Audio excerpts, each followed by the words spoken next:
Hello everyone, my name is Atharva Desai and me and my project partners Aksha Jevan and Joseph Lopez have implemented Bluetooth mesh-based home surveillance system.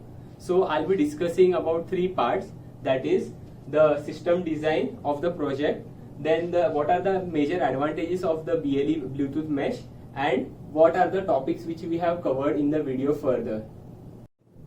So speaking about system design, first we need to understand that in BLE mesh there are different kinds of nodes like provisioner, friend node, low power node, then also relay node. So in this project we have used the friend node and the low power node. So as you can see in the diagram, we have used low power node 1, which is configured with sound sensor and temperature sensor, while the low power node 2 has been configured with the PIR sensor. The purpose of these three sensors are, these two sensors will detect if any intruder has entered the house and they will inform to the friend node, while the temperature sensor has the purpose that if any fire has been detected in the house, then the owner needs to know about that, so this sensor will serve that purpose. Now the peculiarity of this low power node is that they use very less duty cycles, and also the radio on time of these low power nodes is very less. So as a result they consume very low power, while the friend node has this significance that it is used for storing the messages which are received from the low power node, as well as we can use this node for some actuation purposes. Like suppose any intruder has been detected, then this node will serve the purpose like informing the owner, then so over the GSM network, or taking some action regarding informing some alert signals like that. So now we have discussed the system design. Now we'll talk about some of the advantages of BLE mesh. So one of the major advantage is the power efficiency, as we have discussed here. The other advantage is vendor interoperability, that is like Silicon Labs, Nordic, they make different kinds of IoT based boards, so those boards we can use together to make a BLE mesh network. Then the other advantage is the range, so it provides a good long range of like 100 to 1000 meters of a BLE mesh network. And this is another interesting advantage, which is resilience through multiple paths. So suppose if one of the nodes in the network gets damaged in hostile outside environment, so the data can be transmitted through another path and it is not lost. So that is one more thing. Now finally we'll be discussing about what topics we have covered in the video in the later parts. So first we'll be talking about the working demo of friend node and low power node and how the sensors are communicating in the network. Then we'll be talking about the mesh models. In this project we have implemented 4 mesh models, that is configuration server, health server, on-off model and a level model.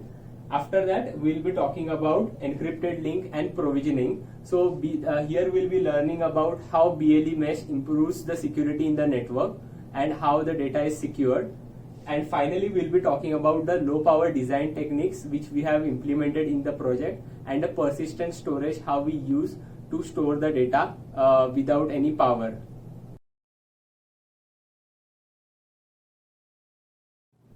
So as we had discussed on the board, now this is the hardware setup of our project. So this is the friend node and these are the 2 low power nodes.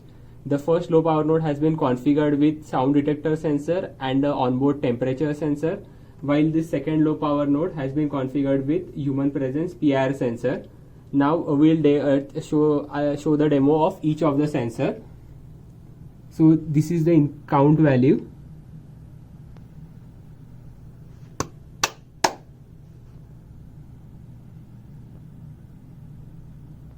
So as we saw that when I clapped, it incremented the alarm counter because of the interest being transmitted by the sound detector sensor to the friend node. Also the temperature sensor readings of the house are also being reported to the friend node, as we can see here. Now since I am speaking, it is constantly incrementing the counter, so I'll disable this counter to demo the PIR sensor.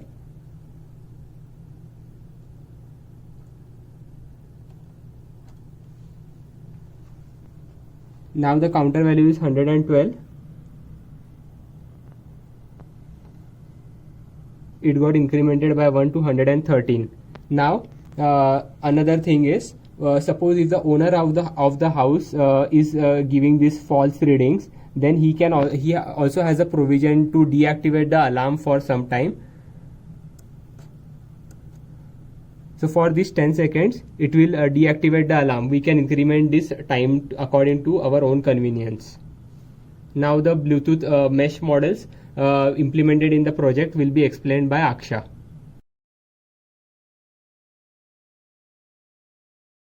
So altogether, we have implemented 4 Bluetooth mesh models: the configuration server, health server, generic on and off, and generic level model.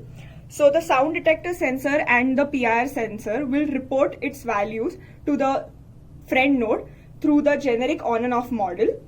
The inbuilt sensor, which is on the first low power node, will report its values to the friend node through the level model. So as you can see, the temperature value is getting reported through the first low power model, and the alarm state is getting reported through the generic on and off model. To demonstrate encryption link and provisioning, I'll be using the Silicon Labs Bluetooth Mesh Provisioner app. You can see there are 3 unprovisioned devices. So I'll be provisioning the friend node.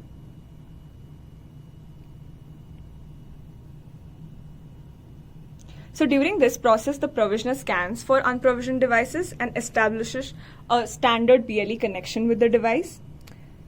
So you can add it to the demo group and configure the functionality of the device.